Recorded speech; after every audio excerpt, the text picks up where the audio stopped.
Hey guys, this is Chris Newport here from the Endurance Edge, here for your Fueling Edge recipe of the day. So today is Super Bowl Sunday and we are headed to a party, so we're going to make a healthy recipe. So today is avocado feta dip. So definitely one of our new favorites. So what we've got is, and this recipe is on our blog, so we'll put that in the comments below.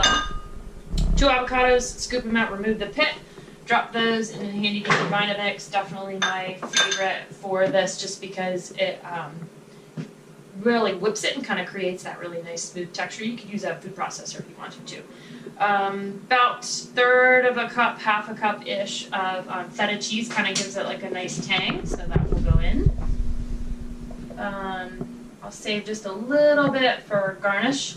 Half a teaspoon cumin, that'll go in.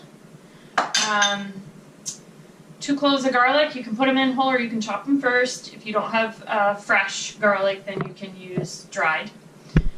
I prefer to use fresh jalapeños, but we've got canned right now, so that will work just depending on the level of heat that you like. I'm going to put in about the equivalent of 2.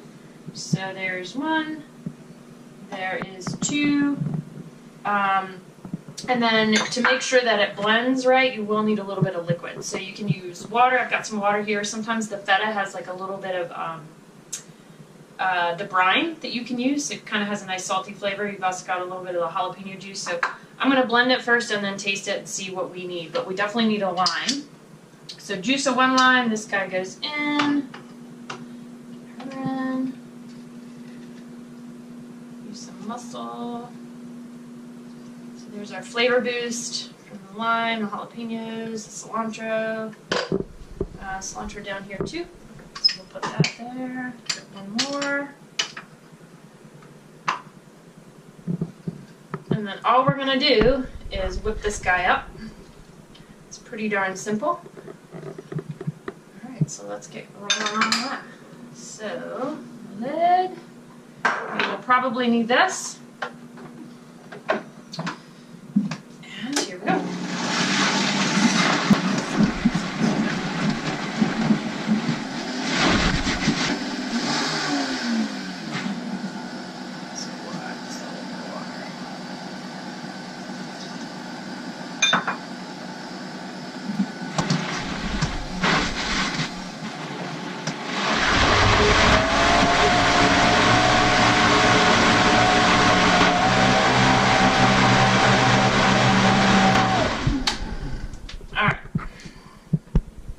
Give it a taste.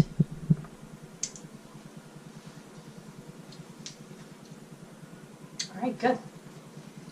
Good deal. No salt, at least I don't think. All right, let's finish it out. Let's scrape it out of the pan. So you can see how it's kind of like nice and creamy. Kind of has that nice whipped texture. Goes great with like carrot sticks, cherry tomatoes, little sweet peppers. You could also serve it with some pita chips or tortilla chips or whatever. Alright, so there's that. And then I like to do a little bit of, so people know it's not guacamole, I like to do a little bit of feta garnish. Maybe just a little bit of cilantro. And there you go. Avocado feta dip.